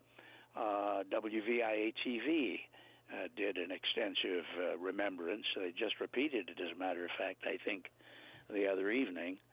So I guess I'll stick around for a while in terms of being a memory, anyway, with regard to the Agnes flood. Well, David, it was, again, I urge people who either have vague memory or for some reason didn't live through it or don't recall any part of it. You just go to YouTube and check out the Agnes flood, and you will see great documentaries, great news footage, great news reports of what was really astonishing. I mean, you could go to downtown Wilkes-Barre today and realize that the water would have been 10 and 12 feet over your head. Yeah, it was a tremendous amount of damage and a tremendous amount of cleanup. We focus on those shots of the river, on the people manning the sandbags who tried to head off the flood last minute, as it were, and that's where your attention is focused, as it should be. But by the same token, there was a cleanup that took, when you come right down to it, took years, because downtown Wilkes-Barre had to be completely rebuilt. Individual citizens had to go in to clean up what was left of their home. They had to dig out, a couple of feet deep of river mud from their basements, find fish in their basements. The odor in the town for weeks was horrible, absolutely horrible. And yet, to their credit, the bulk of the people affected by that flood, some did migrate at that point, and some just sought higher ground in mountaintop, for instance. But the bulk of the people affected came back to our area, and most of them came back to their own homes, which, of course, had to be cleaned, rehabilitated. In some cases, you couldn't even do that. Fred Nye was a good friend of mine, worked with the Sunday Independent newspaper. His home was gone, period, gone, washed away totally. You had the cemetery in 40 Fort where bodies were exhumed by the river and scattered over blocks and blocks and blocks. It wasn't just Wilkes-Barre. It was all the way down to Bloomsburg. It was all the way up to Tunkhannock. Yeah, well, of course, obviously, Agnes itself clobbered a lot of the eastern states, which accounts for the 128 people killed altogether. In Pennsylvania, Bob, 50 lost their lives. But again, right here in the hardest hit area, you're talking 3 to 6. Yeah, amazing. That was a tribute to a lot of hard work and a lot of information getting out there. Well, we gathered those stations together on the suggestion of Ron Gilinardo, Ron J., who was the program director at WAZL in Hazelton, and he volunteered to take our signal from WILK and rebroadcast it so that more people could hear what was going on. That's what gave me the idea to call other stations and get more involved to disseminate that news. You hear this term today, fake news. This is what we were most afraid of, because we had one report given by a local radio station that the dike had given way. I think it was in Plymouth. What they were seeing was the receding water splashing over the dike. Somebody saw that, called the radio station. They gave a report which was erroneous. They were taking it from somebody who called and saw something, but that was not verified by the officials who were out there looking at the levee system. And this is why social media is the main provider of news today, and yet it's the most dangerous, because the source for that information is not something that's usually verifiable. And that's what frightens me long term. We don't have, you couldn't pull those 13 radio stations together today. They don't exist anymore. They don't have news staffs anymore for the most part. And therefore, people, we're essentially, WILK is essentially the last one to have a news staff. Yes, yeah, pretty much so. Yeah. And that's a frightening thing to me. I realize it's not going to change, but it's such a negative change from what we did have in terms of being able to provide widespread public service. But you walk along the levee today, and one thing that I caution everybody to remember is you can raise the levees as far as you want. If a flood hits, if it doesn't come over in your area because the levees are higher, then it's going to come over somewhere else. Where there are no levees. Where there are no levees.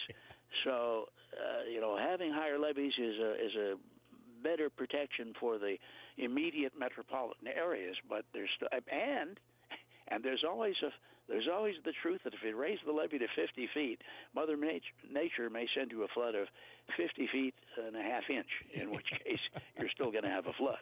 David DeCosmo is our guest. The 53rd anniversary of the Agnes flood is our subject.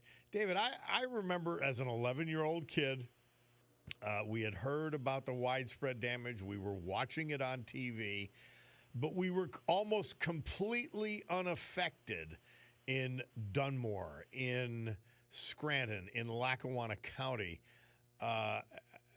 So it was not our flood.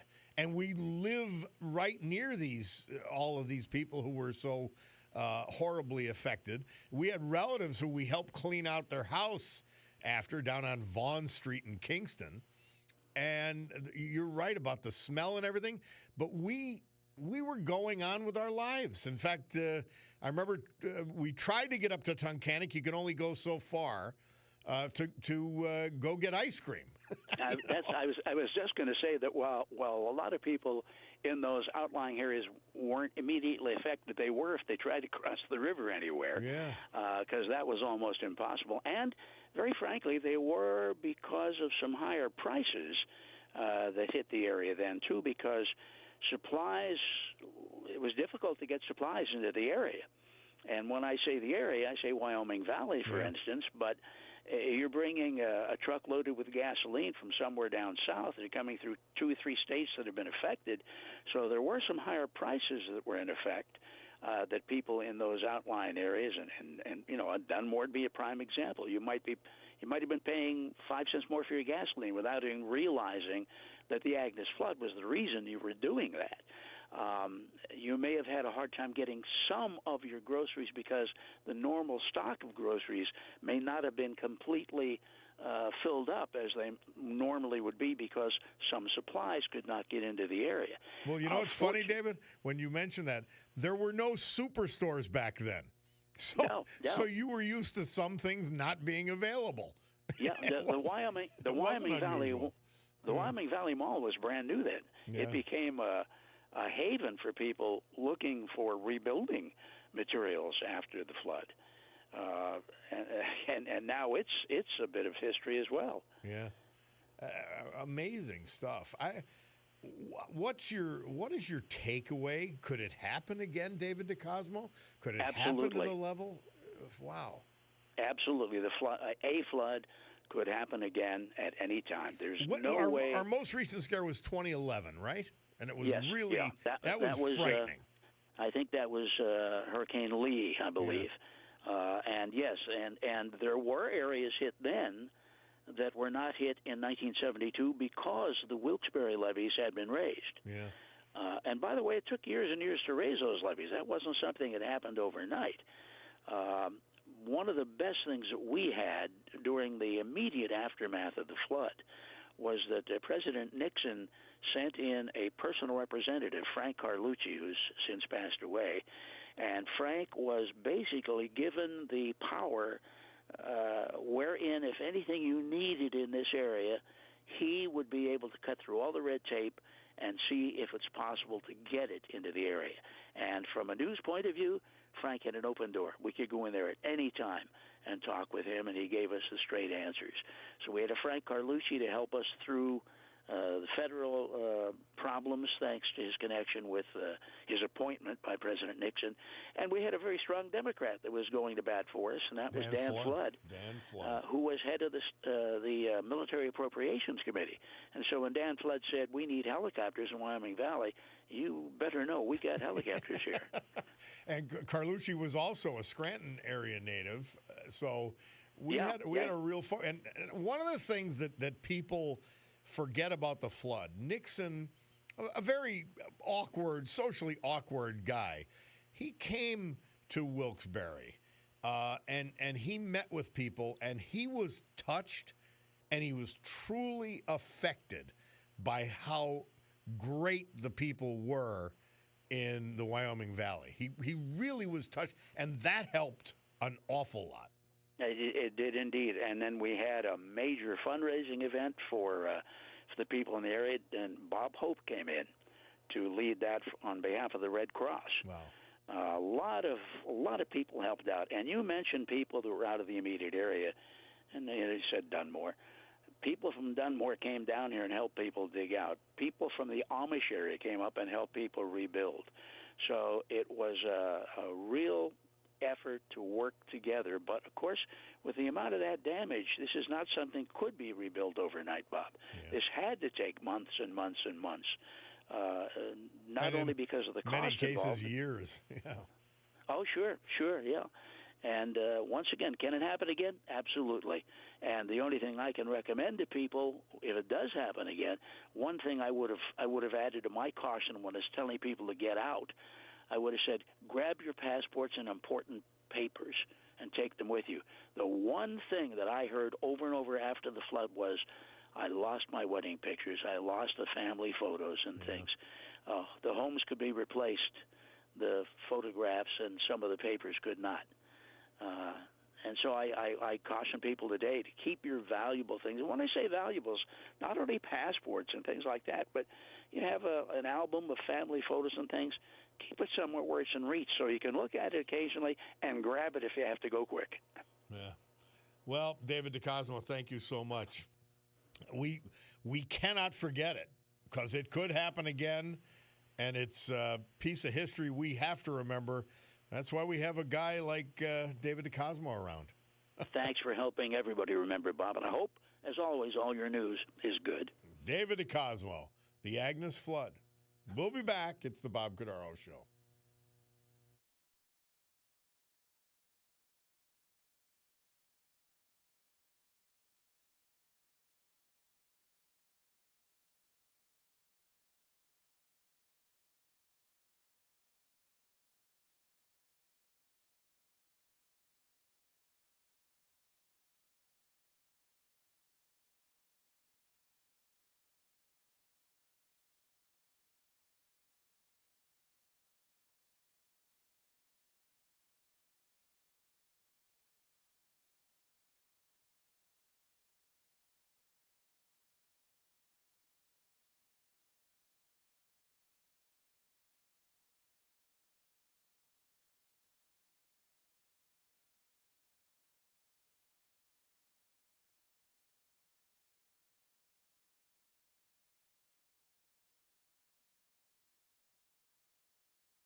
11:30 is our Cordaro Jewelers Your Watch Store time.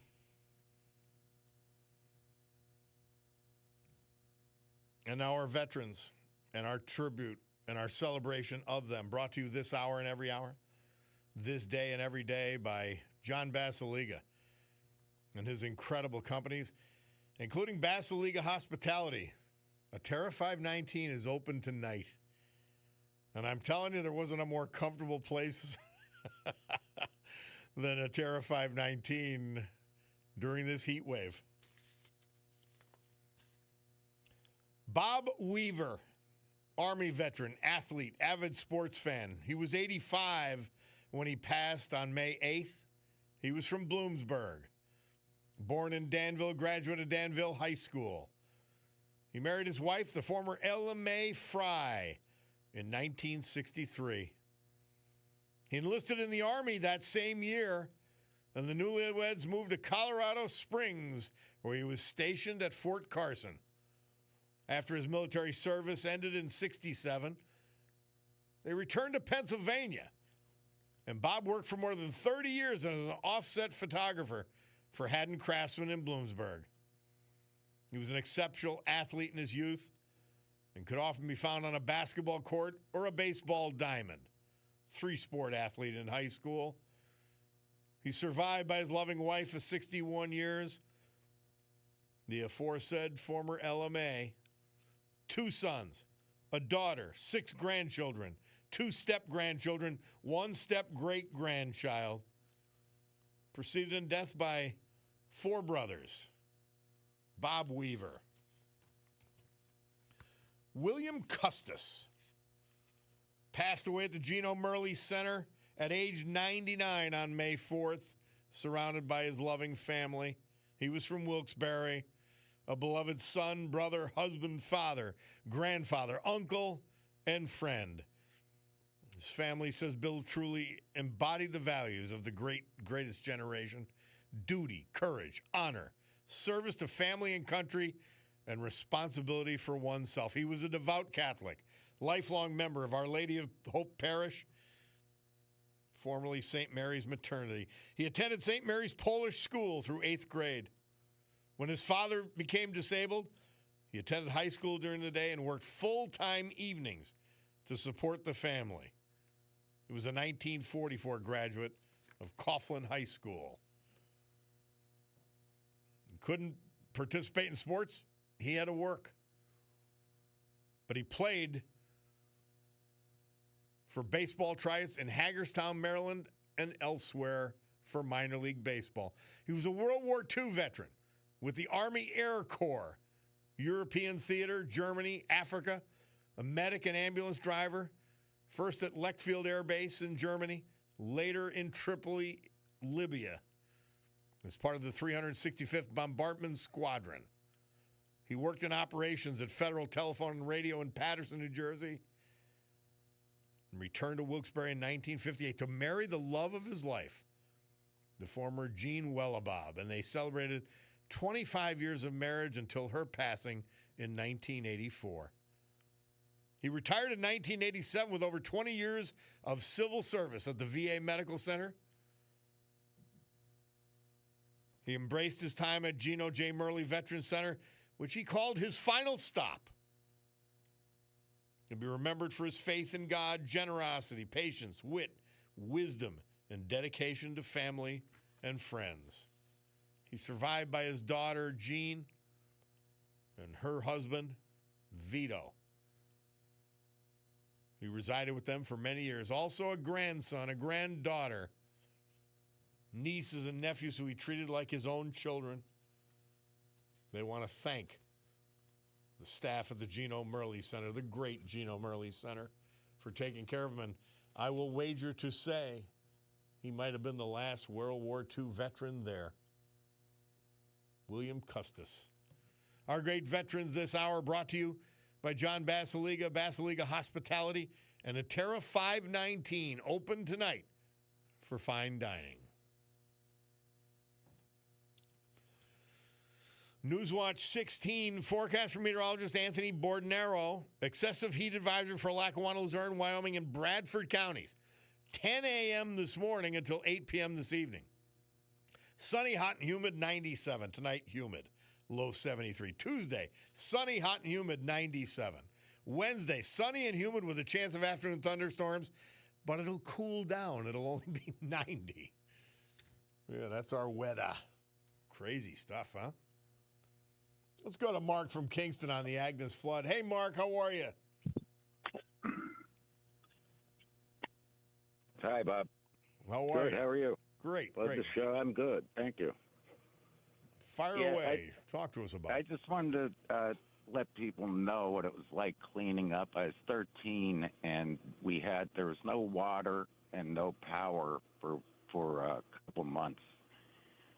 So you can imagine all that mud and filth and everything else. And my brothers and I had 5-gallon containers, each one of us, and every hour and a half or so, we walk down to the water company and fill them up and walk them back. So it was a mess. Wasn't it? I remember actually weeks after going down to Kingston, and there was scattered garbage that people had to put in front of their houses. There was still substantial remnants of mud around the streets and on their lawns, and then in the houses, particularly first floor and basement, it was all mud. It was unbelievable. And just to let you know, my parents lived on Bond Street, Kingston, so how about I was that? right there. Oh, and great little neighborhood and just amazing. Yeah, it was quite the mess. Did you know the complain. Covels there, Mark? Yes. That's who I'm talking about, the Covels. Yeah, they lived 2 doors down from my parents. How about that? That's amazing. Great people. Yeah, yes they were. Great neighborhood. Yeah, but it's funny because I hear people complain about no power for an hour or two. Oh. And we had it for weeks and weeks on end. And then I heard David talk about the grocery stores. There were no grocery stores. They were all obliterated. Yeah. You had to go out to the back mountain or somewhere to get groceries. So it was a trial by fire. I remember one thing my father told me. I was complaining about not being able to play Junior League baseball that summer. And he said, son, sometimes you got to go to work. But that's how they were in those days, Good advice. That is so typical of the ethos of the day, the work ethic of the day. Oh, I love that. I love that. That's saying. what it was. It was quite the experience. I never want to see it again. And by the way, Mark, when he said it, that's what you did. Yeah, oh, definitely. That's what we did. Yeah. If he said it, you do it. So he is a great guy. In your thoughts, can you imagine that it's 53 years ago? I think it seems as distant as a century ago, but to look back and say, man, 53 years ago this happened. Wow. Crazy. Amazing World stuff. upside down. But I'll tell you what, my parents were great role models, and they never gave up. And we learned a lot of lessons from that, Well, I said one of the keys to it, and in my conversation with David DeCosmo, and I remember this even at the time, Richard Nixon, the president, again, an awkward, socially sort of inept guy, he loved the people that he was surrounded by, meaning the area natives, and their spirit so much that it really made the Reconstruction and Dan Flood and Frank Carlucci's work that much easier because he loved the people here. The people made that happen. I saw him at Scanlon Field in Kingston. I was up in a chestnut tree right above him when he was speaking. Wow. We climbed the chestnut tree to get a better view. And speaking of Frank Carlucci, he was my next door neighbor's son-in-law. So he used to come over and eat at the firehouse. Nobody could cook or eat dinner at home. Yeah. We all went down to the firehouse. But I remember Frank well. He was a great guy. Amazing stuff. Well, thank you for your recollections, Mark. I truly appreciate it. You got it, Bob. I love the show. Thank you. All right. LTS All back right. at you. Somebody texts in, Bob, I remember being 15 at the time of the flood and running a small payloader. They didn't have many small payloaders. You were operating. Maybe it was. It wasn't like the little Bobcats we think of today. I don't think they existed back then. Anyway, the listener continues. I was not old enough to drive, but was helping with the cleanup. Again, at age 15, quite amazing.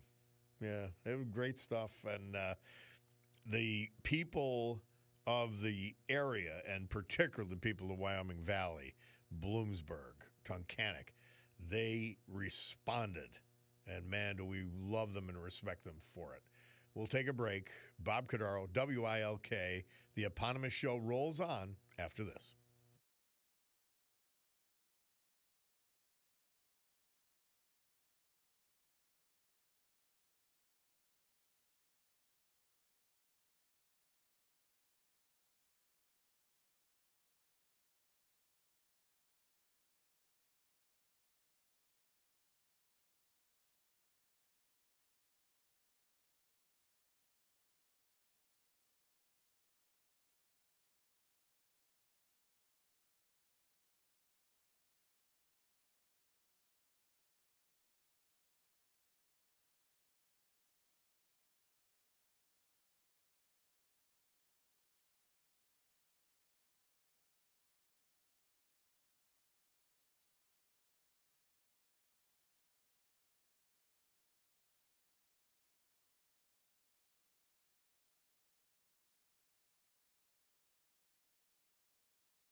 Cordaro Jewelers, downtown Scranton. Your Breitling, Oris, Longines, Michelle, Shinola, Luminox, Swiss Army, one of the greatest collection of watches you will ever see. Well, they tell us the time's 11:45 and 32 seconds. How about that? The old professor texted in, or actually emailed in. He said, Bob, Congressman Paul Kanjorski had money put into a spending bill that would have been, I'm guessing this is in the mid-'80s, that would have, or early 90s, that would have been allocated to raising the dikes in the Wyoming Valley. The president at the time, however, was a guy I voted for twice, George H.W. Bush. He vetoed the bill. So H.W., the father, original, he vetoed the bill that would have allocated the money to raise the dikes. Kanjorski once again put funding language in a bill when Bill Clinton defeated Bush and became president. Clinton signed the bill that allocated the money to raise the dikes. That's what saved the Wyoming Valley from a flood that would have been even worse than Agnes. And that's probably the one I was alluding to in my conversation with Dave DeCosmo of 2011, I believe. It was bad and it was scary. Somebody says, Bob, what was the date of the 72 flood? Today. That's why we're talking about it. This is LTS, Bob. Remember, the flood is bringing back so many memories. No cell phones. Yeah, there were no cell phones at the time.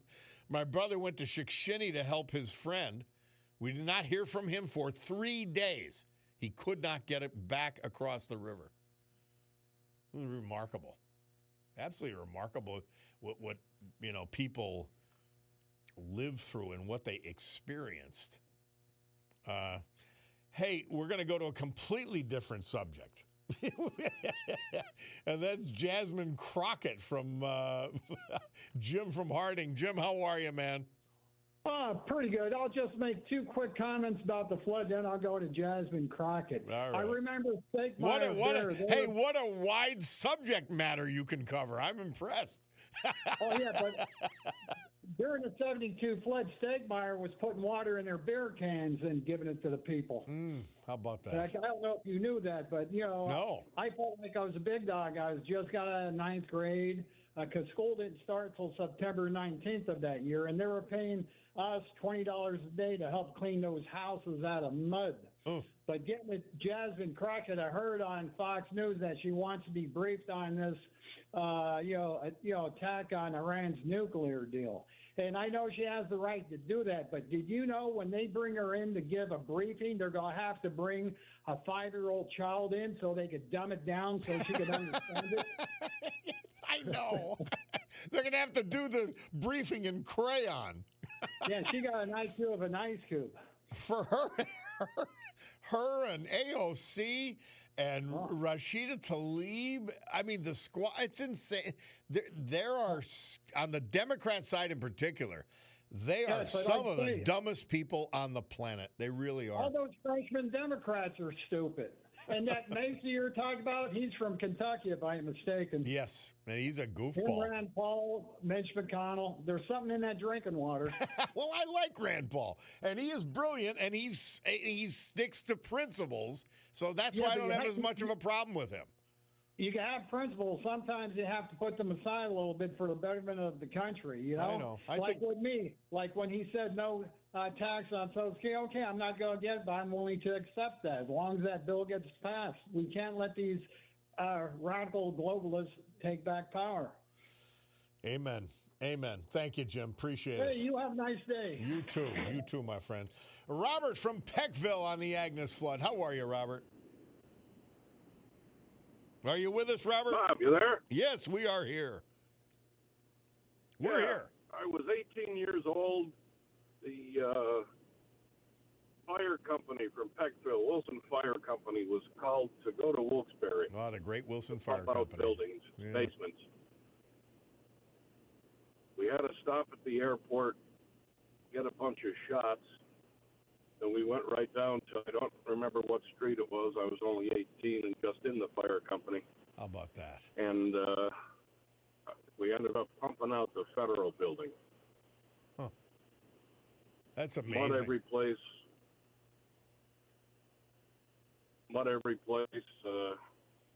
We were there, I think, went back and forth for a couple days pumping out buildings. Amazing. And then later on, I think it was the next week, I saw that there was a place called General Radio and Electronics, and they sold Honda motorcycles. So me and a friend of mine went back down with our van, and we bought 2 of them still in the crates, brought them back up to Peckville, washed them out. Used them do you for remember years how much and you then sold paid? them for what? Do you remember how much you paid, Robert? Yeah, $1,000 for 1,000 Honda. It was a 1,000cc Honda, and $800 for a 400cc. And ended up selling them for more than we paid for them. Well, I was going to say you'd be gutsy to drive it around at that time. Oh, we went to New England a couple times on them. How neat! How neat is that? Oh my gosh! And the had one to have guy been from the amazing. fire company. What did you think? You're coming down with Wilson hose, and you say you see the devastation. It must have been shocking. Everything was wiped out. I own a funeral home, and we went and saw one funeral home that the caskets were still floating in the basement. Oh, amazing, amazing. And a couple of my friends were in the National Guard, and I think it was the 44th Cemetery that they were stationed in to work around there. Can't believe how many years have gone by, though. 53. It's stunning. Yeah. It's stunning to think about it. And in many ways, it seems like forever ago. It does seem like 50-some-odd years. But in so many other ways, it seems like yesterday. I'm sure for you, since you were right in the middle of it, Robert. Yeah. My father, I forget what age he was, but we were in the basement of the federal building, and there were manholes, or a manhole at least, that was in the basement. My father fell in the manhole. Oh. Didn't get hurt, came right up. Oh, boy. Amazing experiences, amazing life experience. Robert, appreciate that very much. Thank you. Okay, take care, Bob. And I tell you, if we could get a Honda for that price, we'll take it now, right? Oh, yeah. No problem there. Thank you. Thank you for All we checking did was it. we flushed them out with kerosene, and they were good to go. How about that? Well, you knew what to do, so that's important. Right, yeah. Oh, great stuff, Robert. I Thank mean, you. the basement of the funeral home smelled pretty bad, but that's okay. Yeah. We got rid of it. Thank you, friend. Appreciate it. Okay. All right. Take care. Somebody texted in, a group of guys from Dunmore drove down to work in the flood. We were in high school, and we got $20 a day. Yeah, that's what Jim said. And that was all the money in the world back then. That was all the money in the world back then. Amazing stuff. Just fascinating. Well, we're going to take a break. In the middle of that break is going to be the Bloomberg Money Minute. We'll see what's going on in the markets. And then we'll come back and wrap it up here on our June 23rd edition of the Bob Cordaro Show.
That's from my man, Doc Doherty, and, of course, my late, great friend Jerry Tomasetti. Neil Diamond released his hit, Sweet Caroline, this date, 1969. But you know what we have to finish with. We had computer problems, so I couldn't start with it.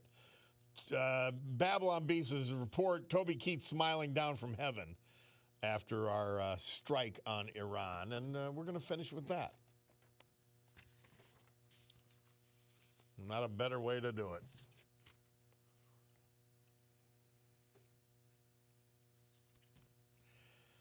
Speaking of late great, I have to mention a slew of losses end of last week, early this week. Father McLaughlin, my old priest at Immaculate Conception. Paul LaBelle, the guitar great and character raconteur. George Bieber, former security officer at our airport, and just a tremendous guy, George Bieber. And my old friend Ron Lee's passing away. Bang, bang, 4 lost. Be services for all of them this week. Nicholas Matisse, German. Paul Babe Filatko. Freeland. Gary McNulty, late of Florida but from Scranton. Charles Rena, Dixon City. Bill Custis, Wilkes-Barre. Bob Weaver, Bloomsburg. Our great veterans today, as Toby takes us out, because it's 12 o'clock, Bacardo watch time. Sue Henry next. Rob O'Donnell after that. And it's 96 degrees where Body Shop Guy runs his show. 91 here. Stay cool, guys. God willing, I'll be back with you tomorrow as we gavel to a close this meeting of the Club for Common Sense. Have a great afternoon, guys. Adios.